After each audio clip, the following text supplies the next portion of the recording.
Oh my freaking god, no, you're not seeing things. That was a stout being poured on nitro. Yes, I've got a fucking nitro set up.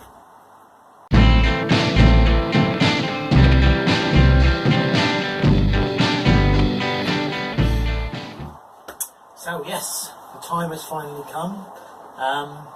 It's been longer than I was hoping it would be, because I just been too busy to get around to it, to be honest. So I have here a gorgeous pint of stout. So this is the chocolate oatmeal stout that I brewed a few weeks back now, end of July. Posted it about 3 weeks ago, 2 or 3 weeks ago, and as you can see, look at the amazing head on that, lovely, creamy, beautiful head,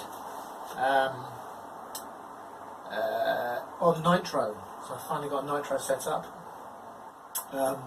So yeah, luckily the place where I get my CO2 also does 70-30 nitrogen CO2 canisters, so I was able to finally get it set up, you know, because I always like to have stout and kind of some sort of IPA on the kegerator, so I thought it was a good investment to get a nitro set up for my stouts, and my god, what an amazing difference it's made. So let me show you the setup and what I've done to get it all set up, because it was incredibly easy, it really was. And then we'll go through the beer and we'll do a taste test of the beer. So yeah, let me just spin you around so you can see the whole setup. Here she is. So these are my two taps. As you can see, the one on the right is my IPA tap, and the one on the left is my stout tap. Now the big difference between these two is, if you can notice, the IPA or the ale tap is shorter and the stout tap is much longer. Sorry, not fatter, but longer. So the big difference with the stout tap, screw this off, is despite being longer, there's actually if you can see this, there's a plate right in the middle of the actual tap. Now the IPA tap is just a tube, just comes straight out. With the stout tap, there's a plate in it that forces the stout through.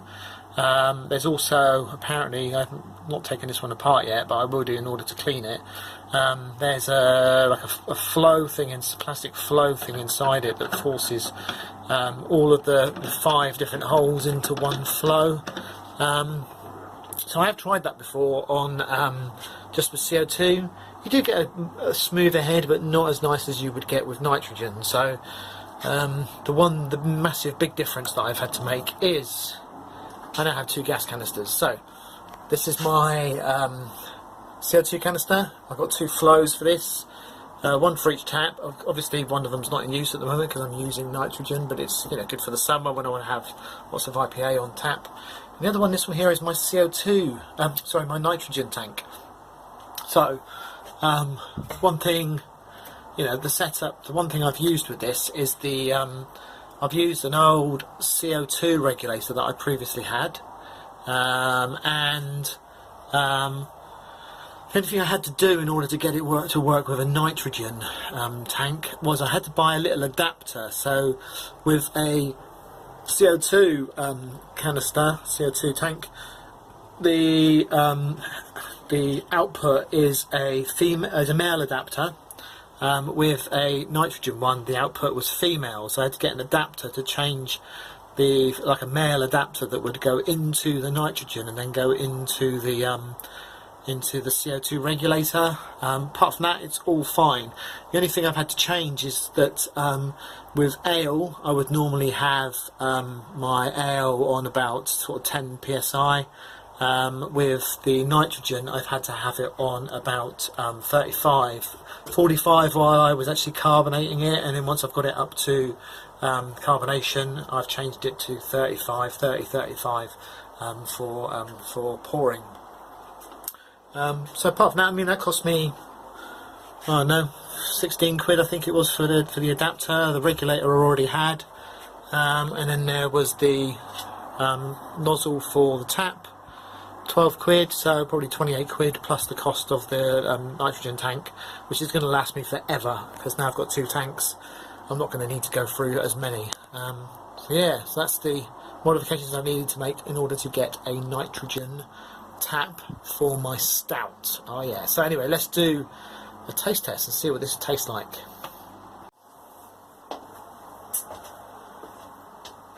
Hello there. Okay, so you've just seen the nitro setup. Fucking awesome, isn't it? Yeah. So you've seen me pour in a pint. Absolutely amazing.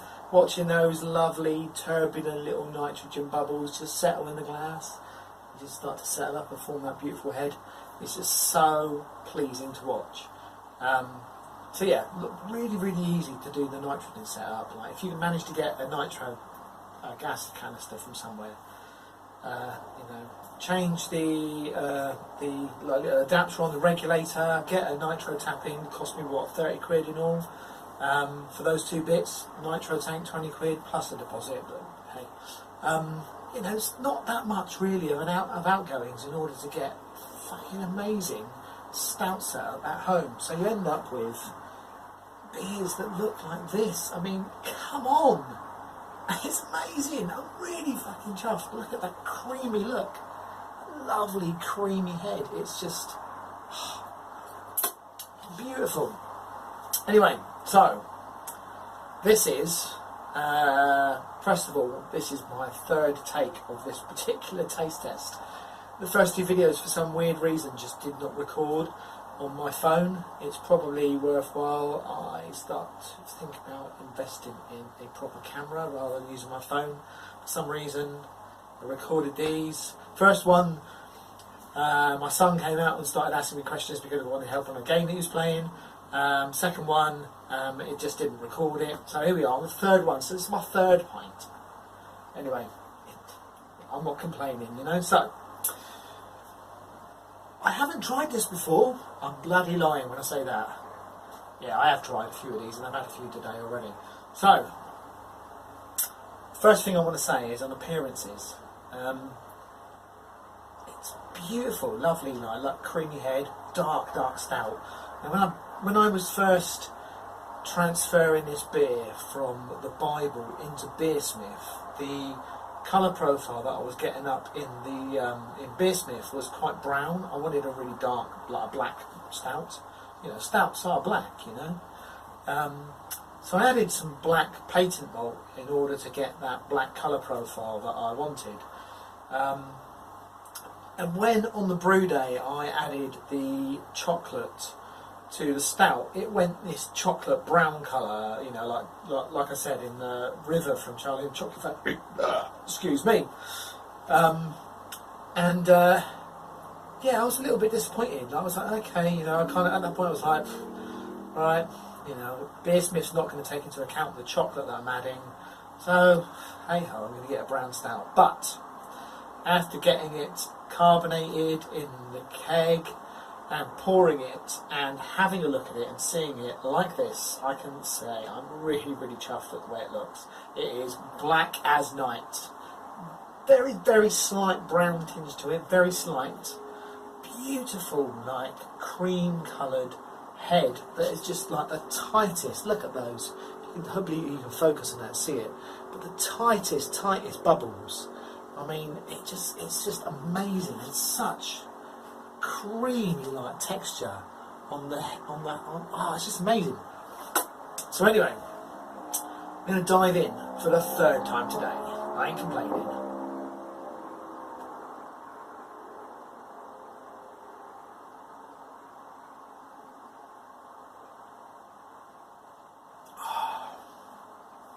Just so satisfying. You know, one thing I've always wanted to do is brew a dry Irish stout, which I've never ever done. I've always wanted to do that on nitro and get that real Guinness kind of beer. This is not a dry Irish stout. It was an oatmeal stout with chocolate added to it. But the similarities to a dry Irish stout is actually unbelievable. The hops I've added, okay, I changed the hops out for the ones that were in the recipe, but it's got that nice slight bitterness that you would get from a dry Irish stout that you get at the back of your throat when you're drinking it. but the aftertaste is slight bitterness. It's not an overpowering bitterness, it's very, very slight. But then you get that maltiness. Obviously with this one, because I've added the chocolate to it, there's a lot of chocolate flavours afterwards, but it's just, it's really nice. And the creaminess from adding nitro to it, so the gas bubbles that are in it are really, really tiny, giving this really, really creamy feel to your tongue. And obviously the head is just tight as a, I'm not going to say because it would be really, really rude, but you know, it's really, really tight.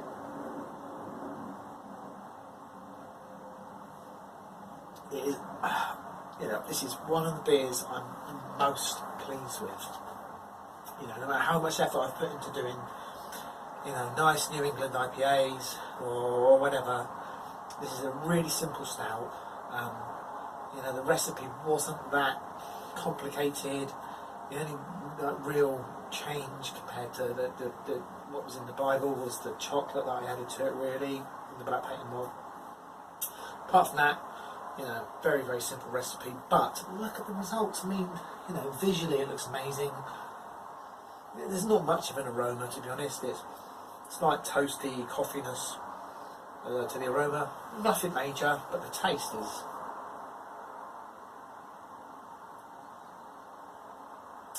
unbelievable. Really, really pleased. So, I would recommend probably trying this, the Oatmeal Stout from the Bible, because it's probably not going to be far off from this recipe apart from the chocolate taste afterwards. You know, use something like that to make changes to a beer that you want. You know, use something nice and basic. And there's plenty of recipes in the Bible for that kind of thing, and just make the little changes that you want. Secondly, get that nitro set up. If you brew stouts and you want to have good stouts, get the nitro set up, sorted out, because it's, you know, 50, 60 quid cost me, and you know, I've got that. There's probably a year's worth of gas in there. You know, I go through a 6 kilogram canister of CO2 every 6 months.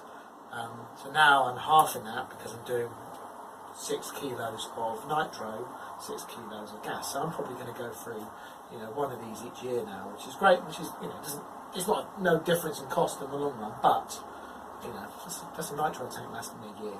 Pretty bloody damn good for 20 quid. So yeah, happy homebrew. It's a Monday here, it's Bank Holiday Monday, so anyway, happy homebrew Monday.